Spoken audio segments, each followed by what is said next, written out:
Mais um vídeo entre tantos que você provavelmente está vendo aí à disposição nas redes sociais e aqui no YouTube, para tentar explicar o que se passa com esse Real Madrid. Como que pode, né, cara, assim, um clube viver tantas noites como essa que a gente viu e eles viveram e praticamente monopolizar a maior competição de clubes do mundo. Aqui, cara, o Real Madrid esteve em 12 das últimas 14 semifinais da Liga dos Campeões.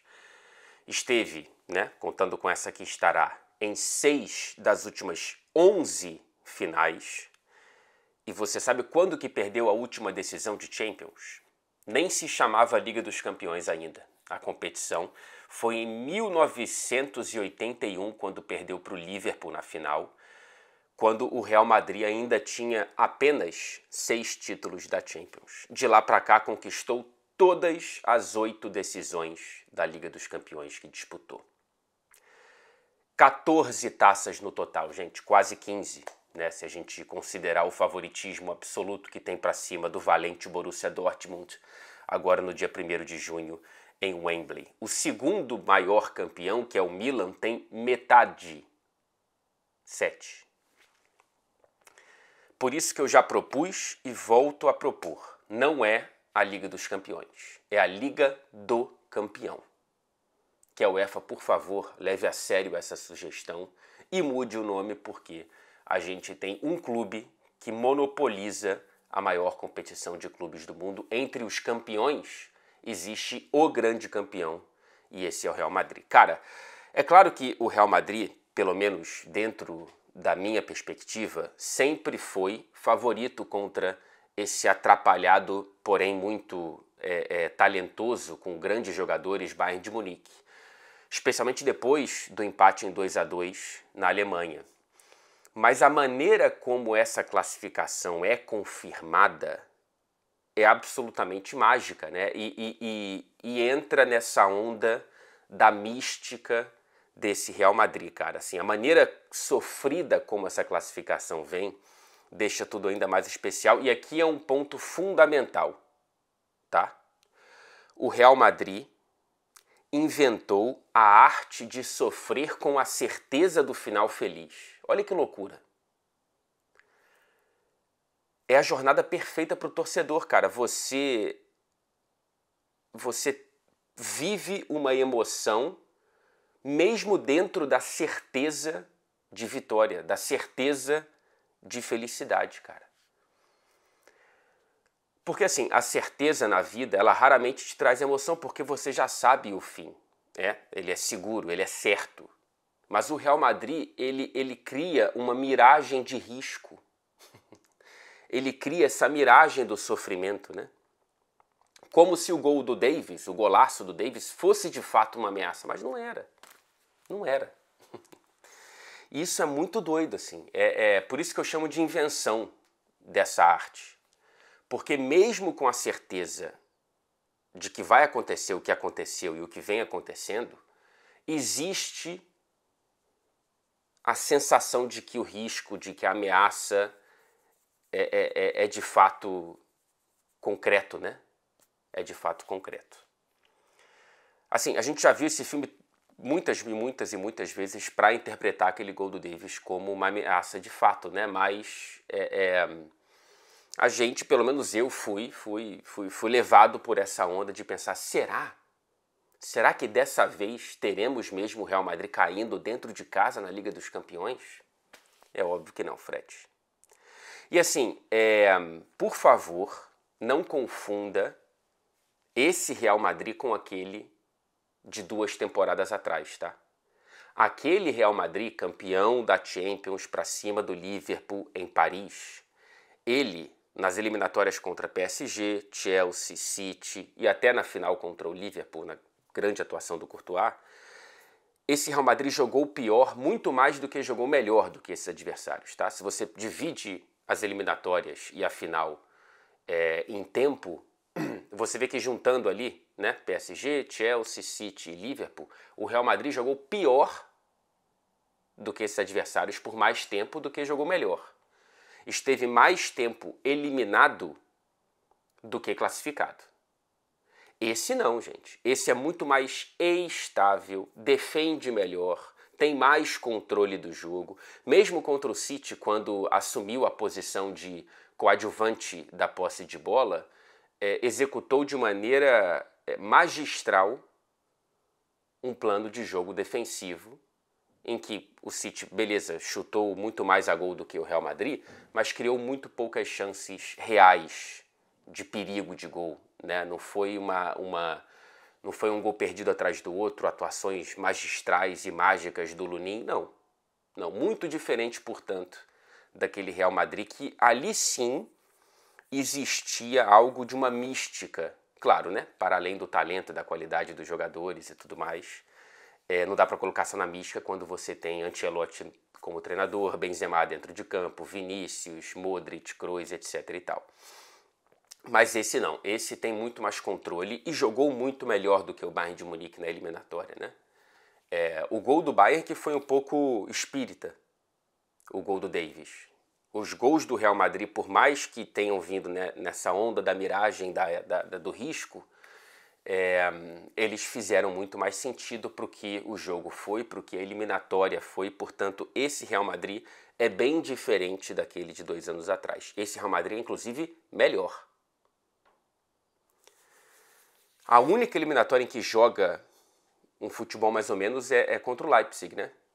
Que o Ancelotti até mexe mal no time, no jogo de volta, depois da vitória na Alemanha, mas enfim, contra City e contra Bayern, fez sentido o Real Madrid passar adiante. E a gente tem que lembrar que esse é um elenco e um time remendados por Carlo Ancelotti, cara.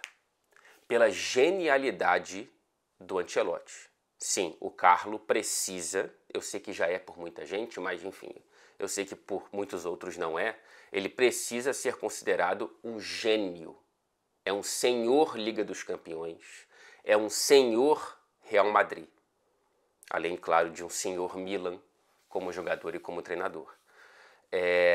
Como pode, assim, ele, aqui eu falei os 2 maiores campeões da Champions, e ele é um senhor para esses 2 clubes. Esse retorno dele ao Real Madrid é algo absolutamente espetacular, inclusive eu coloco esse trabalho dele atual desta temporada, terminando em título da Champions, porque sim, a gente sabe que os títulos são necessários para a discussão final, como o maior trabalho de uma carreira recheada de trabalhos absolutamente espetaculares. Esse, para mim, é o maior trabalho do Carleto. É muito fácil a gente, de maneira distraída, esquecer que ele está na final da Liga dos Campeões e dando volta no Barcelona, em La Liga, campeão com 4 rodadas de antecedência, se eu não estou enganado, sem a defesa, cara. Ele perdeu o Courtois, ele perdeu o Alaba, ele perdeu o Militão. Ele teve que inventar um Tchouaméni de defesa central, né, de zagueiro. Já tinha tido que inventar um Camavinga como lateral. E, enfim, ele vai achando, ele reinventa o Toni Kroos como primeiro volante desde a saída do Casemiro. Isso, claro, né, puxando já para outras temporadas, mas, enfim, são coisas Cara, ele perde o Benzema, pede um camisa 9, recebe o Rossello, que aliás já é um capítulo para daqui a pouco, mas enfim, né? Um cara altamente cosmético para esse elenco, né? Nada do tamanho da perda que ele teve. E com o recebimento de um cara que não podia ser titular em grandes jogos, como não é, ele vai e inventa um ataque móvel, mágico, plástico, envolvente, lindo de se ver, com Vinícius, Rodrigo, Bellingham. Assim, é um trabalho para você tirar o chapéu e para você enquadrar e para estudar, né? Esse trabalho tem que virar livro. A gente tem que entender o que aconteceu, a gente tem que decifrar. Cara, o que o Ancelotti faz contra o City, de colocar o Rodrigo na esquerda e o Vinícius mais móvel como falso 9, é algo para a gente anotar ali como grandes variações táticas em grandes jogos do futebol europeu nos últimos anos. Então, assim, É lindo, cara. É lindo de ver o que o Ancelotti está fazendo. Esse ataque aí que perdeu o Benzema tem 4 atacantes, se a gente considerar o Bellingham um jogador mais ofensivo do que defensivo, e essa tem sido a tendência dele desde a última temporada no Dortmund. São 4 com mais de 14 gols, com 14 ou mais na temporada. O Bellingham é o artilheiro, depois o Vini, depois o Rodrigo, e aí depois vem o novo 9, que é o Rossello. O Rossello, que é um cara que em 2012 pedia no Twitter um link para assistir ao Real Madrid. Que nessa final contra o Liverpool em Paris, no Stade de France, ele foi como torcedor com o pai. E que agora, aos 34 anos de idade, ele realiza o sonho da vida dele, cara. Da carreira dele como torcedor. E fazendo os 2 gols que classificam-se Real Madrid contra o Bayern de Munique no Bernabéu para a final da Liga dos Campeões. É muito bonito ver que mesmo no maior clube do mundo, com a coroa no escudo e tudo mais, você tem uma história quase que mundana, né? Assim, uma história que conecta o topo do futebol à base. O Rossello, ele traz esse toque para esse Real Madrid. E se eu já elenco aqui, de maneira óbvia, que o grande protagonista dessa temporada do Real Madrid está no banco de reservas e chama-se Carlo Ancelotti, dentro de campo, para mim, não tem mais debate, porque o grande protagonista de chuteiras chama-se Vinícius Júnior. Gente, a temporada do Bellingham é maravilhosa, especialmente a primeira metade, mas já existe um tempo, talvez por questões físicas, ele vem jogando um pouco no sacrifício, como contra o Bayern, mas já tem algum tempo, já tem alguns meses que o Bellingham vem jogando pior. As eliminatórias dele contra City e contra Bayern são de medianas para ruins. Então, assim, para mim não é uma conversa que deva existir mais, olhando para premiações individuais, Bellingham ou Vinícius. O Vinícius, ele passou para outra prateleira, tá? Depois dessas quartas e semifinais da Liga dos Campeões. Passou para outra prateleira. Se o Bellingham teve isso, o Vinícius faz 2 gols contra o Bayern e dá 2 assistências contra o Real Madrid. E para além dos números, quem vê as partidas entende isso, foi justamente quando ele não fez nem gol e nem deu assistência, agora contra o Bayern no Bernabéu, que para mim o Vinícius teve o grande jogo dele da temporada e um dos maiores, se não o maior, com a camisa do Real Madrid. Jogo completo, assim, de colocar o jogo no bolso, de ser um cara que, para além dos gols, assim, nas entrelinhas do que depois vai entrar para os melhores momentos, por isso que tem que assistir aos jogos, tem que ter esse trabalho, o Vinícius teve uma atuação de estrela mundial, assim. Ele deu um passo à frente, eu acho, tá? Depois dessas eliminatórias, principalmente depois dessa contra o Bayern. Ele deu um passo à frente na percepção do tamanho desse jogador. É curioso, né? Porque a gente está falando de um cara que já fez gol de título de Champions. Mas lá ele ainda era um coadjuvante em direção ao protagonismo. Agora ele é o protagonista. Por isso que eu acho que não tem mais discussão dentro do Real Madrid com o Bellingham, quando a gente vai debater, né? Porque a gente tem essa mania de individualizar um esporte coletivo. Mas, cara, se o Real Madrid for realmente campeão da Champions, vai ser muito difícil tirar as premiações individuais do Vinícius.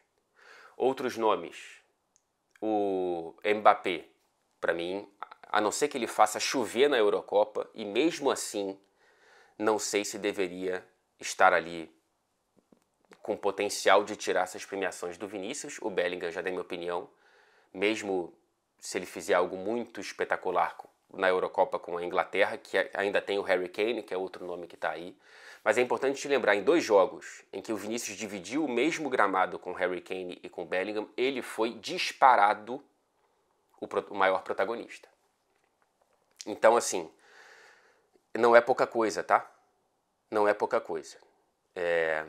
Seria muito bonito a gente ver o Vinícius trazendo para o Brasil a primeira bola de ouro desde 2007.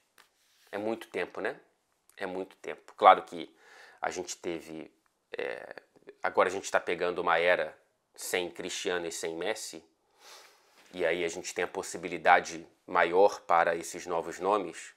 Então faz sentido que o Brasil tenha ficado tanto tempo sem, mas que bom que o Vinícius pode ser o cara que vai trazer essa premiação e que deveria, né? Assim, faz sentido. Seria uma surpresa muito grande, para não chamar de injustiça.